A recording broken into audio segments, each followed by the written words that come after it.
Well, this school year has been one filled with change, much of it not stemming from inside the classroom, but instead handed down from state lawmakers. North Carolina schools have seen a wave of new legislation impacting the classroom. It ranges from what kind of books teachers are allowed to have to what kind of conversations they can have with students. WCNC Charlotte's Shamarria Morrison joining us now after speaking to students and the superintendent about how these new laws are impacting education. Shay, what laws did you talk to them about? Well, Jane, one, the Parents' Bill of Rights and restrictions on LGBTQ students tied to legislation that had been passed this year. And we discussed how state and local politics is sometimes a distraction for some students.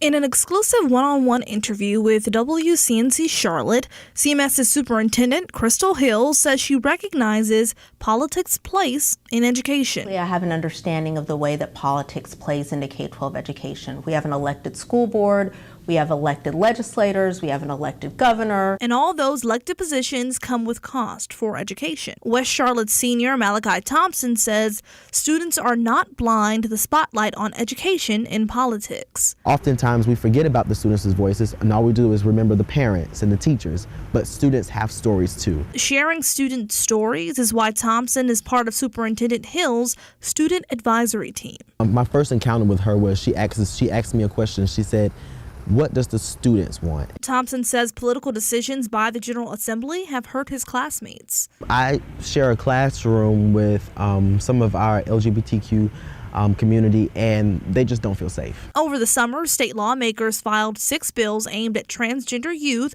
ranging from sports to medical care. Previously stalled legislation that limited LGBTQ plus instruction in North Carolina public schools was also passed this year. They don't feel safe, they don't feel heard, they don't feel seen. And most of our students don't feel seen in the classroom.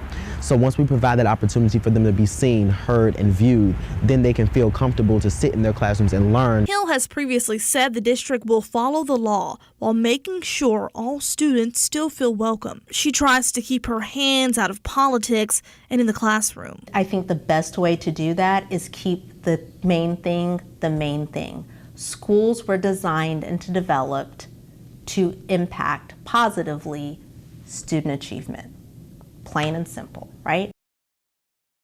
And the district has already seen a hiccup with new laws enacted by the General Assembly. An email circulated to a few school principals, actually, Jane, telling them not to participate in banned books weeks, and that is due to the Parents' Bill of Rights. And this received actually international attention. CMS eventually backtracking, saying they were not taking a position on banned books week, and that participation in it was not a violation or in any way associated with the Parents' Bill of Rights. All right, so they are being heard eventually, and you brought a lot of that to light as well. Yeah, we always want to hear from the students. That's right. Thank you, Shay.